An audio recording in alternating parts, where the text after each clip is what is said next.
눈물가스라고 들어보셨나요? 한국 현대사에서 민주화를 향한 학생과 시민들의 시위 현장에 어김없이 등장했던 최루탄.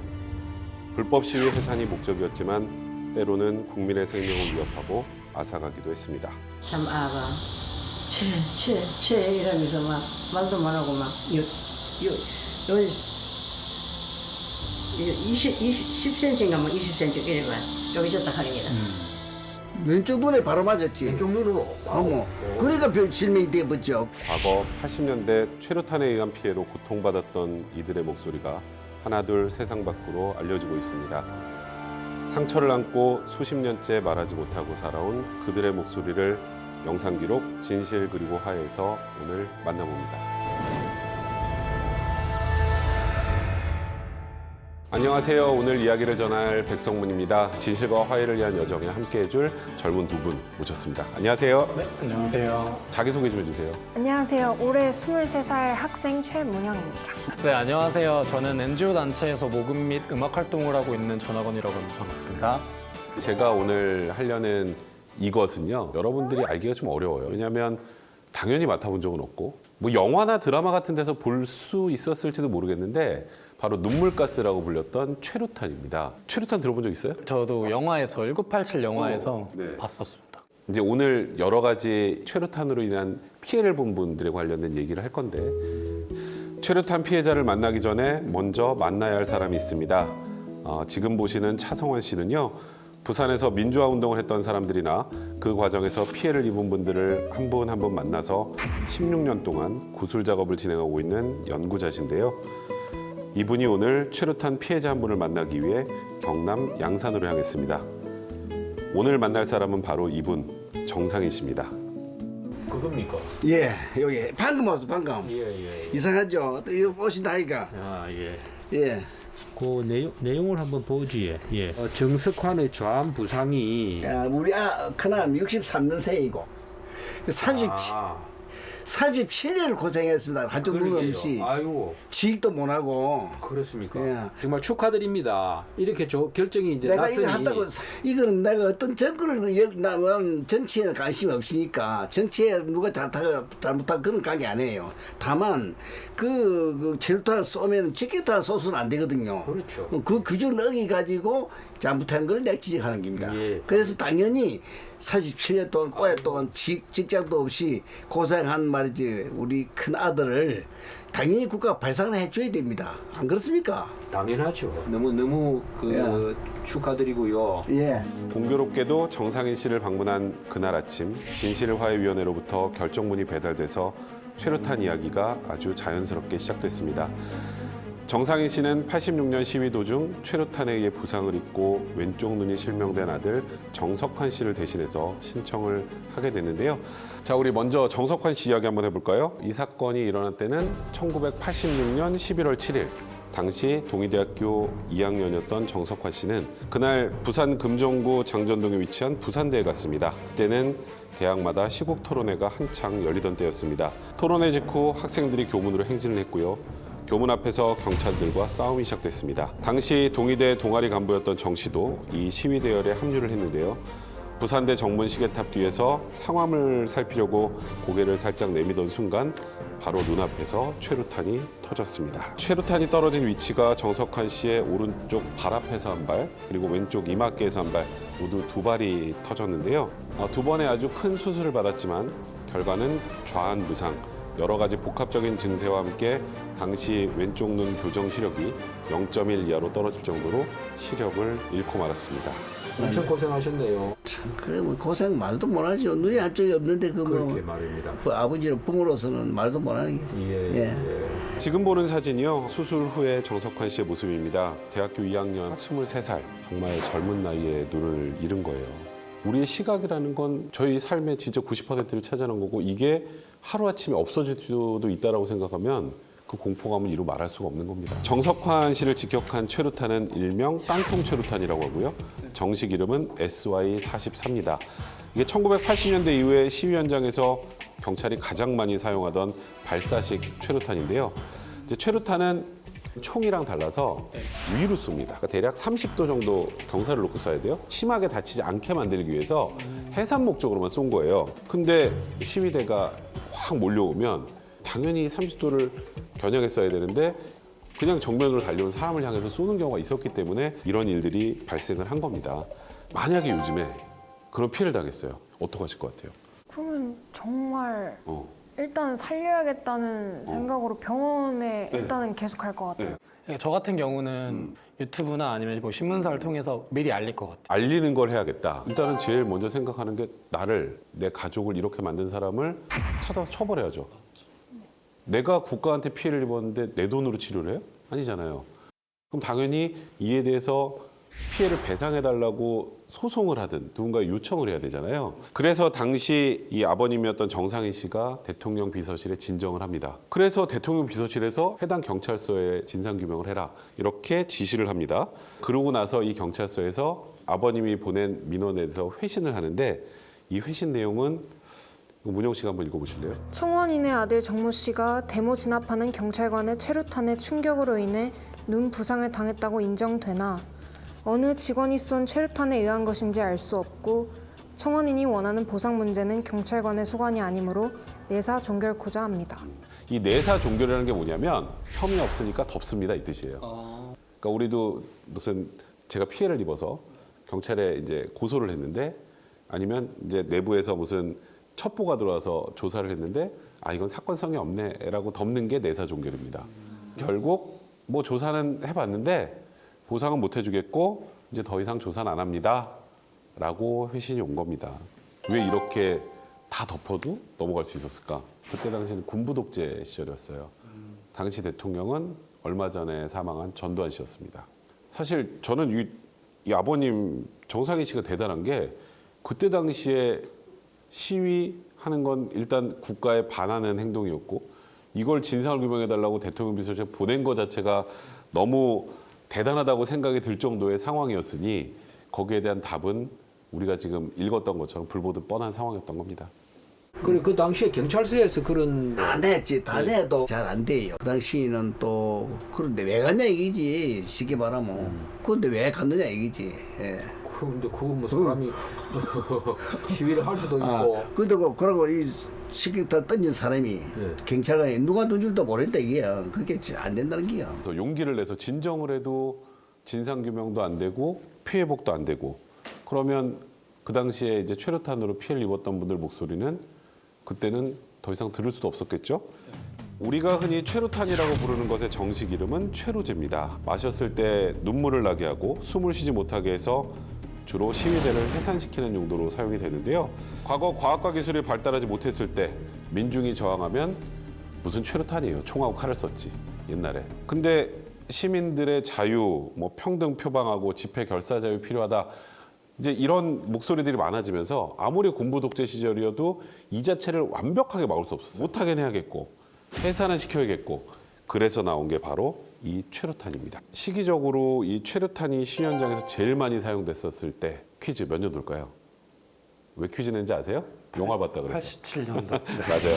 87년이었는데 이때 이 최루탄을 생산하던 국내 회사가 있었습니다. 이게 삼양화학이었는데요. 우리나라에서 세금을 제일 많이 내는 회사가 여기였어요. 최루탄이 얼마나 많이 쓰였는지 뭐 충분히 알 수 있겠죠. 시위 현장에 있었던 분들 그리고 시위와 무관하게 다녔던 시민분들도 다쳤던 경우들이 많기 때문에 그해 6월 18일에 시민들이 이제 최루탄 추방의 날을 만들어서 최루탄 없애자는 시위를 한번 합니다. 그런데 그날 또 한 명의 시민이 최루탄을 맞아서 추락하게 됩니다. 민주화 열기가 뜨거웠던 1987년 36년 전 부산에서 일어난 최루탄 피해 사건 현장인 좌천동 오버브리지를 찾아가는 길에는 당시 시위대에 참여했던 김일석 씨가 동행을 했습니다. 지금으로부터 36년 전인 1987년 6월 18일 전국적으로 무려 150만 명이 집결할 만큼 6월 항쟁의 열기가 가장 뜨거웠던 날입니다. 열흘 전 서울에서 이한열 열사가 최루탄에 맞아 쓰러지고 나서 시민단체들이 결성한 국본, 즉 민주헌법 쟁취 국민운동본부는 이날을 최루탄 추방의 날로 지정하고 최루탄을 최다 생산해온 삼양화학에 대한 규탄 대회 및 독재 타도 호원 철폐를 외치며 거리에 나섰습니다. 그 중에서도 가장 사람이 많이 모였던 곳은 바로 부산. 학생과 시민들의 저항도 매우 거셌지만 경찰의 진압이 모든 화력을 동원해 진압을 하던 날 오버브릿지, 즉 고가도로에서 사고가 났습니다. 저 가로등 제일 꼭대기 지점 저 정도 위치에 오버브리지가 이렇게 있었던 거예요. 저 정도 높이에서 떨어지면은 정말 목숨이 좀 위험하죠. 높인데요. 예. 밑에 전부 뭐 이 바닥이고 예. 뭐 어떤 보적이나 뭐 나무가 있는 것도 아니고. 좌천동 고가도로 위에 학생 시민들이 많이 몰려 있는 상황에서요. 경찰이 다연발 최루탄을 그곳을 향해서 퍼붓기 시작을 했고요. 말 그대로 최루탄 가스가 완전히 매캐하게 둘러싸는 그런 상황이어서 도망갈 곳이 없는 사람들이 피하면서 아주 위험한 상황들이 많이 연출이 됐습니다. 고가도로 하단 같은 경우는 지랄탄이 터지고 이러면 좌우로 막 뛸 곳이 있잖아요. 근데 고가도로는 폭이 딱 1차선이에요. 1차선 위로 뛰었던 사람들은 어쨌든 거기서 지랄탄이 그 도로 위에서 다다다닥 하고 터지면 숨을 못 쉬겠더라고요. 그래서 숨이 안 쉬어져 가지고 고가도로 난간도 낮아요. 이 고가도로 난간이 낮은 난간이 있었거든. 난간을 잡고 숨을 쉬려고 하는데 그거부터 허허허허공인 거예요. 아이고 이거 정말 아찔한 거예요. 숨을 못 쉬겠고 뭔가 몸부림을 치고 싶고 몸은 막 이렇게 다른 상태로 변화시키고 싶은데 그게 안 되는 거죠. 숨이 안 쉬어지니까 막 킥킥거리면서 이 고가도로를 달렸죠. 그러니까 달리는 중에 막 사람들에게 치이고 서로가 숨을 못 쉬어가지고 막 비명을 지르면서 달리는데 밑에서 퍽 하는 거예요. 우리가 그런 생각을 누구나 했을 텐데 퍽 떨어지니까 전부 다 마치 싸늘한 거예요. 와, 이 사람 떨어졌다. 죽었을지 모른다. 이 생각에 전부 이제 했던 거죠. 김일석 씨의 예감은 적중했습니다. 바로 최루탄을 맞고 누군가가 떨어진 겁니다. 지금 저기 나무 아래 지금 이제 노끈이 이렇게 보이는 모자리죠. 이 고가도로에서 추락했던 사람은요. 당시 대학을 졸업하고 태광고무에 다니던 25살의 회사원 이태춘 씨였는데요. 그 길로 병원으로 실려갔지만 머리에 최루탄을 맞아 심한 상처가 나 있는 상황이었습니다. 참 아가 이러면서 막 말도 못하고 막 10cm인가 뭐 20cm 이래 봐 쪼개졌다 하는 게다. 왜 이러노 내가 왜 이러노 내가 어째서 이러노 내가 참 아가 순진하고 잘 싸움도 안 하고 착한 안데 네가 어째서 이러노 그렇게 이렇게 하는 게 내게 지금도 듣기요. 그래서 철창에 맞았다 이제 그 소리지. 수술을 하고 며칠 동안 회복을 시도했습니다만 6일째 되던 날 결국 안타깝게도 숨을 거두고 말았습니다. 카톨릭 신자였던 25살 맏아들을 보내고 어머니 가슴에는 한만 남았습니다. 내 복이 없어서 참 그것만 믿고 살았지만은 오늘날 어찌 보면 그 데모도 잘 하러 안 가는데 내가 데모하러 가지 마라. 우리는 뭐 어쨌든 건강해갖고 허리 묶고 살아야 된다. 데모하러 가지 마라 했겠지만 여기 아가 좀 똑똑했던가 보다요. 똑똑해서 데모하는 걸 이제 뭘 알았던가 보지. 난 그걸 몰랐는데 민주화 그때 민주운동 그때 민주운동이라고 뭐 그랬으니까 그래서 밥 잘 먹어도 생각이 나고 옷 잘 입어도 생각이 나고 죽기 전에는 다시 왜 묻고 있다. 이게 25살이면 이제 그때 제가 태어났으면 저에게 일어났을 수도 있는 일이라고 생각이 들어서 아직은 결혼 안 하셨죠? 네. 만약에 내 자녀한테 이런 일이 생기면 어떻게 하실 것 같아요? 상상만으로도 가슴이 너무 무너질 것 같고 계속 그냥 눈물만 흘릴 것 같아요. 요즘에 이런 일이 생기는데 없었던 일이 되는 경우 봤나요? 아니요. 요즘엔 이거보다 훨씬 작은 일도 관련자 다 찾고요. 처벌 다 되고 배상도 다 받아요. 근데 그때는 이 어머니는 아들을 아유 내가 자식 복이 없어서 그래 하고 가슴에 묻을 수밖에 없었던 그런 시대였던 거예요. 절대로 이런 일은 이제 없어야 되고. 그래 우리 아들이 이제 총각이 있고 총각 때 죽어놓은 게네 자녀도 없은 게네. 지금 자녀 모른다 이게 그런 게네. 우리 대전에서는 아무도 모른대. 아마 다른 사람들도 이런 일이 없어야지. 고 이태춘 씨 같은 경우 그나마 민주화보상법을 통해서 민주화운동 유공자로 인정을 받았기 때문에 다행인데요. 시위에 참여 안 해도 내 갈 길을 가려면 이 사회를 통과해야 되는 거 많았어요. 그냥 시위와 무관한 시민들도 굉장히 많은 피해를 봤는데 당연히 아무도 배상이나 보상 같은 거는 못 받았습니다. 87년에서 92년 사이가 이제 가장 이제 이런 사건들이 많았는데 그때 이 최루탄 피해를 입은 분들 대략의 조사를 해보니까 시위에 참석한 분들 말고 시위에 참석하지 않은 분들이 입은 피해가 43.6% 거의 절반이에요. 그러면 이제 이 민주화 운동 과정에서 시위를 하던 분이나 시위를 하지 않은 분들이나 이런 피해를 입은 분들 이런 분들 다 발굴해서 배상을 해줄 수는 없을까? 그래서 수소문 끝에 찾은 사례가 하나 있는데요. 바로 부마 민주항쟁 당시에 최루탄 피해를 입은 서회인 씨의 사례입니다. 서회인 씨는 1979년 부마 민주항쟁 기간에 최루탄을 맞고 쓰러져 여러 차례 수술을 받았지만 후유증에 시달리다가 39살의 나이로 세상을 떠난 김영자 씨의 맏딸이었습니다.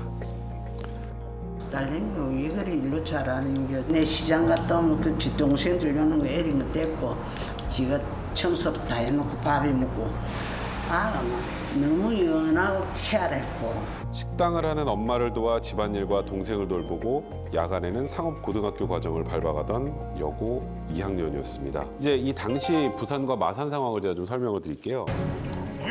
유신철폐 독재 타도 유신철폐 독재 타도 유신철폐 독재 타도 유신철폐와 독재 타도를 외치면서 정말 많은 시민들이 거리에 나와서 시위에 참여하던 시절이었습니다.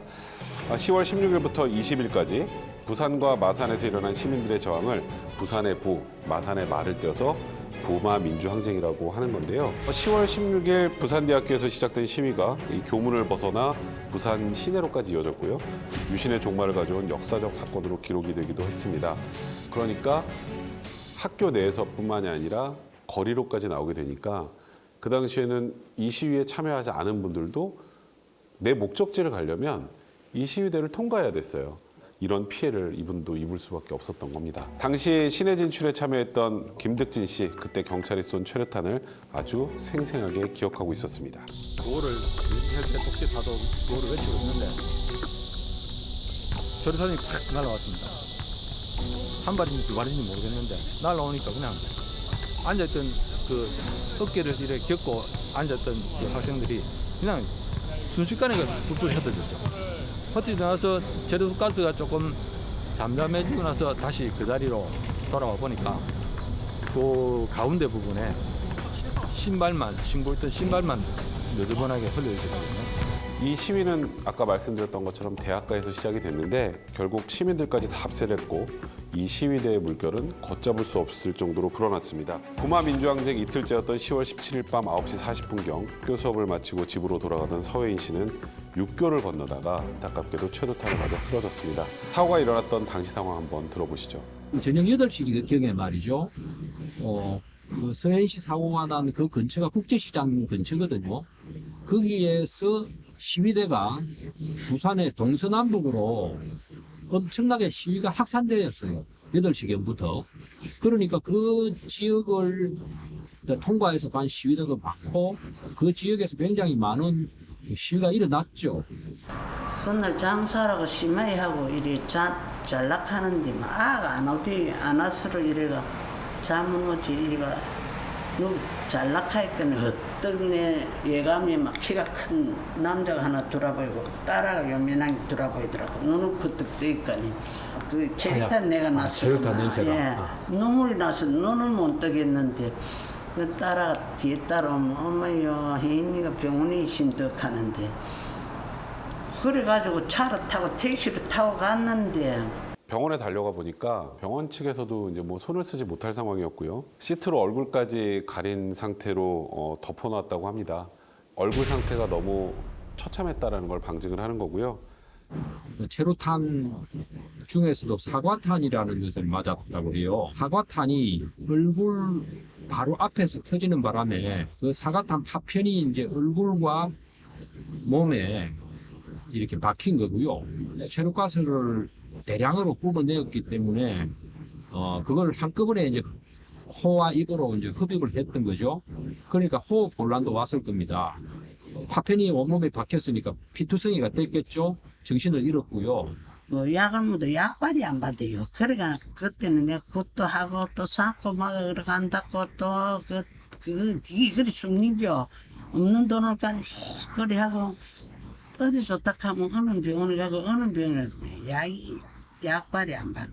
그러면 내가 막 숨이 차고 못 걷고 그러니까 이리 내가 자꾸 가다가 병원에 가다가 하면 돼가지고 막 시가 가자하고 그렇게 교통을 많이 겪으신도 아이고 내 사는 거 하늘이 날고 땅이 날지 아무도 모른다니까 얼마나 이 속에 한이 미치는지.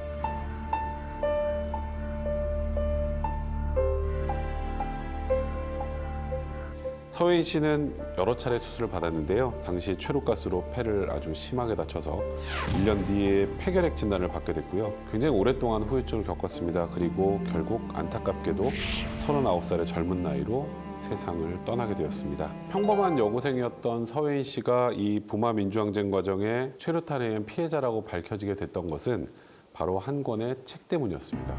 이 책은 1979년 당시 국제신보 기자였던 조갑재 씨가 쓴 책입니다. 부제로는 부마 사태에서 7.16 정변까지 유신 정권을 붕괴시킨 함성과 총성의 현장, 이런 제목이 붙어 있는데 이 책 속에 이 서혜인 씨의 사례가 소개가 돼 있었던 거예요. 그러니까 서혜인 씨 같은 경우에 유족들이 그런 법이 있는 줄도 모르고 위원회가 있는 줄도 모르고 그냥 살고 있었던 겁니다. 그런데 이제 제가 가서 보니까 신고가 들어온 것만 조사를 하고 신고가 들어오지 않은 것에 대해서는 별로 신경을 안 쓴 겁니다. 서혜인 씨 사건은 조갑재 씨 책에 나와 있는 사건이에요. 그래서 유족들이 신고를 안 했지만 그 책을 통해서 알 수 있기 때문에 조사를 해야 된다고 생각을 해서 조사를 했죠. 그래서 이제 조사를 하려고 경찰하고 또 그때 당시 학교에 서혜인이라는 이름을 찾아서 물어보니까 그런 사람이 없다라는 거예요.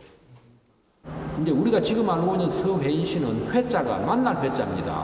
한자로 회자예요. 그런데 조갑재 씨가 그 책에 써놓은 글자는 은혜라고 할 때 해자, 은혜 해자죠. 은혜 해자를 써놓은 거예요. 근데 이 책에는 서혜인이라고 안 써 있고 서혜인이라고 써 있어요. 정확한 이름이 안 써 있었던 거예요. 글자가 한자가 다르니까 동주여상에서는 그런 학생은 없었다라고 이야기를 한 거예요. 그래서 우리가 고민을 하다가 아마도 이게 틀림없이 이름이 뭔가 좀 틀릴 수가 있다. 이래서 비슷한 이름을 가진 사람을 찾아달라고 했어요. 그랬더니 이제 서혜인이가 나온 거예요. 그래서 우리가 볼 때는 이 사람이 틀림없이 맞는 것 같다. 그래서 이 이름을 가지고 학교로 갑니다. 당연히 뭐 학적부나 생활부로 같은데 최루탄을 맞아서 오랫동안 치료를 했으니까 장기 결석이 돼 있어야 될 거 아니에요. 네. 근데 놀랍게도 장기 결석한 사실이 적혀 있지 않았습니다. 학교에서 다 출석한 거예요. 기록을 부인했는 건가요? 그런 기록 자체가 없었던 거예요. 최루탄을 맞아서 장기 결석했다 학생이. 이런 사실이 세상에 대외적으로 많이 알려지게 되면 정권을 잡고 있는 사람들 입장에서는 불편하고 부담스럽잖아요. 결석한 사실조차 그때는 알려지지 않았던 거예요. 뭔가 피해 배상이나 보상이나 혹은 뭔가를 받기 위해서는 증거들이 필요해요. 증거가 없어요. 결석한 적도 없다잖아요. 그래서 결국 그 당시 뭐 어머니, 뭐 형제들을 결국 수소문 끝에 찾아서 이 내용들을 들을 수 있게 됐는데, 그래서 40년이 지나서야 이 서혜인 씨가 부마항쟁의 상의자로 이제 인정을 받게 됐습니다. 40년이나. 서혜인 씨 사례를 기초로 해서 과거 최루탄으로 피해를 입은 분들 이제 구제할 수 있는 방법이 실마리가 생긴 겁니다. 부마항쟁 관련자의 명예 회복 및 보상에 관한 법률이 2013년에 제정이 됐습니다. 그 2조를 보면은 부마항쟁 관련자란 부마항쟁과 관련하여 사망했다든지 행방불명 또는 상해를 입었다든지 뭐 구금이 되었다든지 이런 사람들이 관련자다라고 규정을 하고 있습니다. 그래서 관련하여라고 하는 말은 그 사람이 부마항쟁이라고 하는 시위 뭐 또는 어떤 여러 가지 형태의 저항 운동에 참여하지 않았다 하더라도 그것을 진압하는 과정에서 부당하게 피해를 입었다면 그것도 포함하는 그런 것으로 해석을 해야 합니다. 똑같은 관련자로서 판단하고 심의를 해서 보상을 하고 있습니다. 법을 통해서 당시 시위에 참여했던 분뿐만 아니라 국가의 공권력으로부터 부당하게 피해 입은 분들까지 이렇게 보상하려는 모습이 너무나도 좀 좋은 것 같습니다. 원래 기존 법 갖고는 안 되나 이런 생각하시는 분들 많을 거예요. 그런데 지금 현재 법 체계로는 뭐 소멸시효나 또 공소시효 이런 문제가 있으니까 뭐 피해 사실이 입증이 돼도 배상이나 보상을 받을 길이 없어요. 그래서 이렇게 법을 만들어야 되는 거예요. 자, 여기서 다시 아들의 명예회복과 배상을 위해서 무려 37년이나 뛰어오셨던 정상희 씨의 소망 마저 한번 들어보도록 하죠. 최루탄에 부상당한 이후 아버지의 시간은 그 아들의 명예회복과 배상을 위한 일로 채워졌습니다. 그 시간이 무려 37년. 정상희 씨는 아들을 위해 할 수 있는 일이라면 무엇이든지 마다하지 않고 하셨어요. 지금 저기 보이는 노란 봉투가 바로 사고 나고 나서부터 정상희 씨가 수집하신 자료들입니다. 그리고 당시 진행 과정을 매일매일 일기로 남기셨는데요. 일명 정석환 일지. 정말 아무도 기억하지도 않는 사건을 아버지 이름으로 기록하고 도움받을 수 있는 곳들을 하나하나 다 수소문하셨습니다. 그리고 지금 보시는 것처럼 언론 인터뷰도 하시며 이 사실을 알려오셨고요. 이번 결정을 계기로 손해배상 소송을 준비하고 계셨습니다. 특히 2년 전에 아들의 오른쪽 눈마저 안 보이게 되자 아버지는 더는 늦출 수 없다는 마음에 과거사 정리위원회 문을 두드리셨던 것인데요. 마침내 이번에 진실규명 결정을 받게 되었습니다.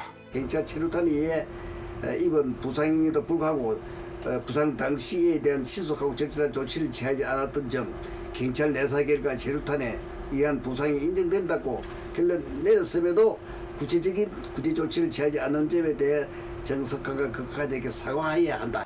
그럼 아드님 정석환 씨는 지금 어떻게 살고 계신 거예요? 아까 정석환 씨가 최루탄 때문에 눈을 많이 다쳤다 그랬잖아요. 눈이 많이 안 보이는 상황이니까 취직도 좀 어려웠고 결국 경비를 좀 주로 많이 하셨다고 해요. 그래도 이번에 진화의 결정을 통해서 늦었지만 명예 회복도 어느 정도 됐고 이제 앞으로 좀 제대로 된 피해 보상을 좀 받았으면 좋겠습니다. 우리가 바라는 일이 잘 돼서 그 100% 그 보상이 안 되더라도 어느 정도 보상이 돼서 그 고생하는 그 장애를 당한 우리 아들이 보탬이 되었으면 하는 게 이제 늘 음악이 나의 희망이고 바람입니다. 결정문이 온 게 결정 통지서를 받은 것 자체가 명예회복 아닙니까? 이렇게 행위를 나라를 위해서 한 게 되고 이거만 해도 뭐 나는 보상이 되었다고 생각하죠. 그분들의 안타깝고 고통스러운 심정을 우리가 그 100분의 1도 우리는 그거를 느끼기가 어려워요. 당사자가 아니기 때문에. 사실은 우리가 지금 현재 살고 있는 이 현재의 자유라든지 또는 민주주의라든지 또는 우리의 삶이 바탕을 하고 있는 이 사회 자체가 바로 그런 역사의 희생자들의 고통 위에서 우리가 살고 있다는 것.